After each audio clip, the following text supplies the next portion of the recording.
How many veneers you should get?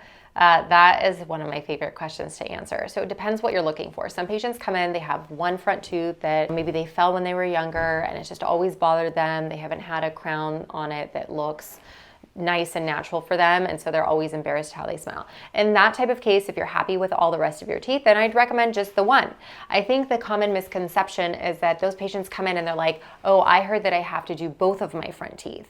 And that's not true. If your other tooth is beautiful and you love it, you don't have to do both front teeth just because one of them has a problem.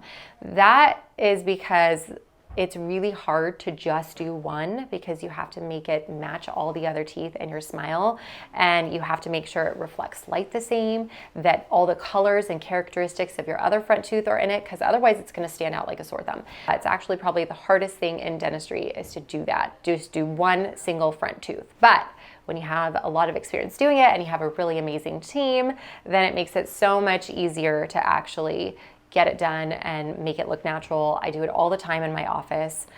So that's the first part of it. The second part is some people come in and they want a whole smile makeover. They want to change the shape, the size, the color of their teeth.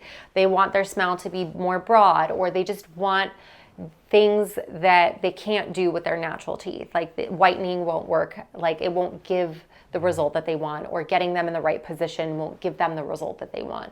So in those instances, I say do as many as you see when you smile. So for me, if I was to do it, I have a very broad smile, I would need 10 probably. For some patients, they need 6 or 8.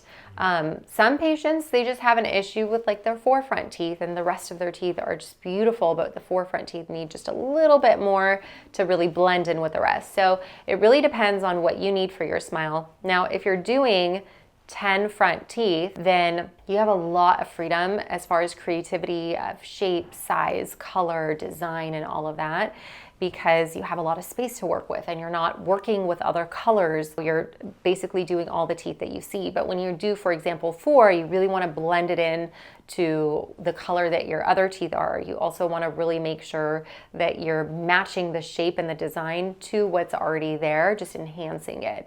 So it's a different process. I would recommend, if you want a full smile makeover, to do as many as you see. A lot of people think like, I'll just do the front 6, but then what happens is they want to go bright because they're like, I'm doing 6 front teeth, I want to go bright. But then when they turn to the side and they smile, you notice that there's a color discrepancy. And so it really shows that like, oh, you've had your front teeth done. Whereas if you have 8 or 10 done, it blends in, it looks more natural. And sometimes people are like, did you have your teeth done, or are those natural? And that's really what you're looking for.